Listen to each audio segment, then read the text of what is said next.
मुझे बताओ कितने ब्रिटिश लोगों ने भारत पर शासन किया? लगभग 30,000। और हम भारतीय उस वक्त 30 करोड़ थे। फिर अत्याचार हम पर अंग्रेजों ने किया या हमने अपने ही लोगों पे अत्याचार किया, या हम ही ने अपनों पर चाबुक चलाया, यातना दी और गोलियां मारी? जब जनरल डायर ने फायर का आदेश दिया तो ट्रिगर हमने ही अपने भाइयों पर दबाया, हमने ही अपने भाइयों पर गोली चलाई। जितने सैनिक थे वो ब्रिटिश सैनिक नहीं थे, उनमें से एक भी ऐसा वीर नहीं निकला जिसने अपनी बंदूक का मुंह जनरल डायर की तरफ मोड़ दिया हो।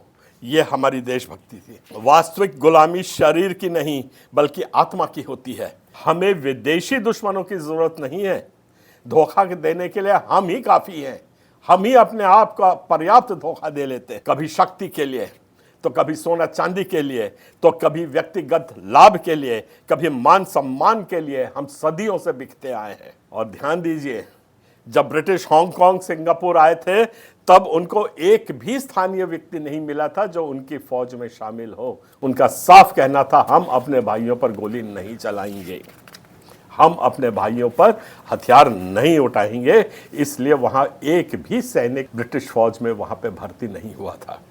और हमने दुश्मनों के कसीदे पढ़े, उनकी सेवा करी, उनके गुणगान गाए, पूजा करी। उन्हें खुश करने के लिए हमने अपने ही लोगों के बलि चढ़ाते रहे। आज भी कुछ नहीं बदला है। मुफ्त की बिजली, एक बोतल दारू, एक कंबल के लिए हम अपनी अंतरात्मा की आवाज को एक पल में बेच देते हैं। हमारी निष्ठा देश के लिए नहीं बल्कि पेट के साथ रहती है। नारे लगाना, विरोध में मार्च करना मायने रखता है जब देश का चरित्र और आबरू हो।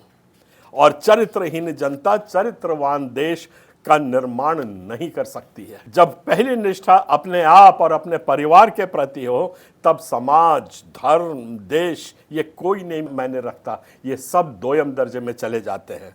राष्ट्र मजबूत नहीं है तो आपका घर भी कभी सुरक्षित नहीं रहेगा। और कमजोर चरित्र वाले शक्तिशाली देश का निर्माण नहीं कर सकते हैं।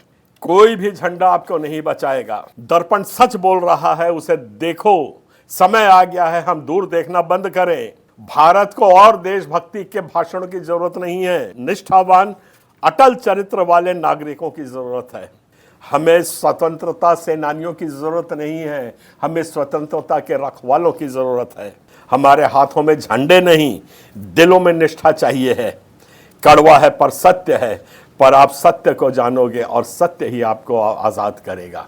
ये हमारे समाज के लिए भी उतना ही प्रेरणादायक है और एकदम कटु सत्य है जो आज पूरे देश पर भी लागू होता है। आप सबको जय भारत, जय छत्तीसगढ़।